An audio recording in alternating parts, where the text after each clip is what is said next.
and welcome to Low Tide in Twilight, where we dive into the thrilling world of Euihyun and Taeju's complicated relationship.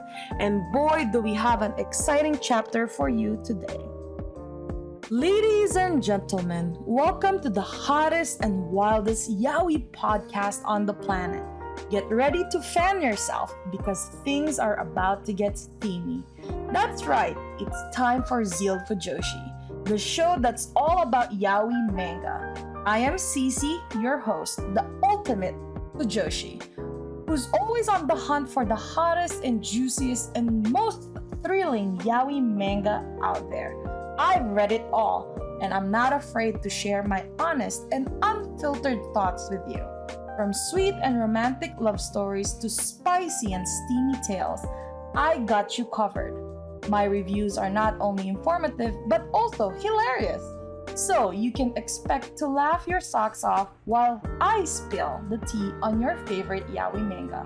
But before we start, this podcast is explicit.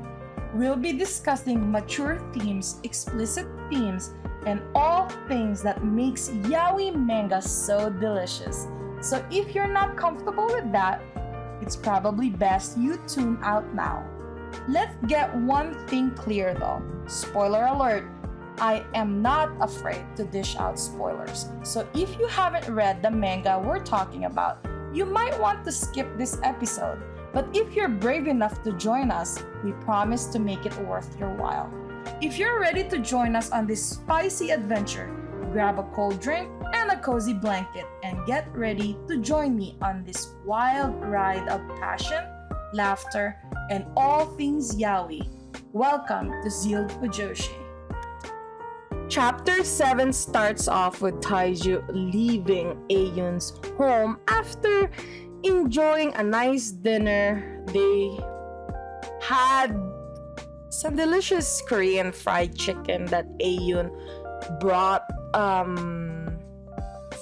after work. They have this cute little family moment where Taeju wasn't really invited to this dinner, but he kind of forced himself into it. It's kind of cute. They look like a really cute family. But we also can't help but notice that he seems to be he has a very lax concern for Euihyun, the younger brother, the little kid. Even going as far as to ask Euihyun whether it would be a good idea to get a cell phone so that the communication, if anything were to happen, is there, right? But this was never really explained thoroughly in the chapter. It's just me wondering what's really going on in his mind. Meanwhile, we see Taeju trying to sell Sayuk's home. This is the home that Euihyun and Euihyun lived in. But the thing is, no one is willing to pay the price that Taeju listed it for. And I'm guessing it's above asking price. This is probably going to be bad news for Euihyun, because knowing that he's dealing with gangsters, this will probably be added to his debt. So we can't help but feel anxious about what's going to happen next. Just when things seems like they couldn't get any worse, Euihyun notices that Euihyun isn't really responding to his calls when he was about to leave for work. The kid is just laying down sleeping on the futon. When Euihyun checks up on the little kid, he realized that this poor little kid has a really high fever. The older brother Euihyun starts looking for medication, but since he hasn't really been home in a while because he's been very busy working every day, 2 shifts a day, he doesn't have anything in the house. And to make matters worse, he cannot be late on his second job because his boss will fire him.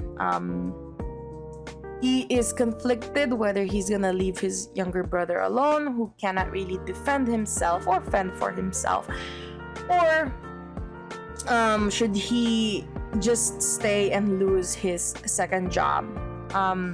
We see Euihyun struggle to figure out what to do, and it becomes clear that he needs to bring the young kid, Euihyun, to the hospital because the fever really is high. We can't help but feel our hearts racing as we wonder what's going to happen next. Will Euihyun be able to get the younger kid the help he needs in time? And what will Taeju's reaction be for all of the things that's happening? We can't wait to find out the next chapter of Low Tide in Twilight. Stay tuned, fangirls and fanboys, as we continue to unravel the twists and turns of this captivating story. Attention to all yaoi manga lovers out there. Are you a talented individual with a passion for all things fujoshi? If so, ZEALED FUJOSHI wants you. We're on the hunt for a team member to join our passionate and hilarious crew. If you have a knack for reviewing yaoi manga, a love for all things is spicy and steamy, and a desire to share your opinion with the world, then we want to hear from you. Join our team and help us spread the Fujoshi spirit to all corners of the world. Whether you're a writer, editor, or a social media guru, we want your talent and expertise to take ZEALED FUJOSHI to the next level. So, if you're ready to embark on this exciting journey with us, reach out to us in the description below and let's make magic happen. Join the ZEALED FUJOSHI team today. Let's show the world what the Fujoshi spirit is all about. And that's a wrap. Fellow Fujoshis and Fudanshis, we hope you enjoyed this week's episode of ZEALED FUJOSHI, where we dished out all the hottest and juiciest yaoi manga. Remember to follow me on social media, where I share even more yaoi goodness and behind the scenes content. And if you're loving the manga I am reviewing, don't forget to support the author, creator by purchasing their work and spreading the word to your fellow Fujoshis and Fudanshi friends. Thanks for tuning in, ZEALED FUJOSHI, and we'll catch you on the next episode. Until then, keep the Fujoshi spirit alive.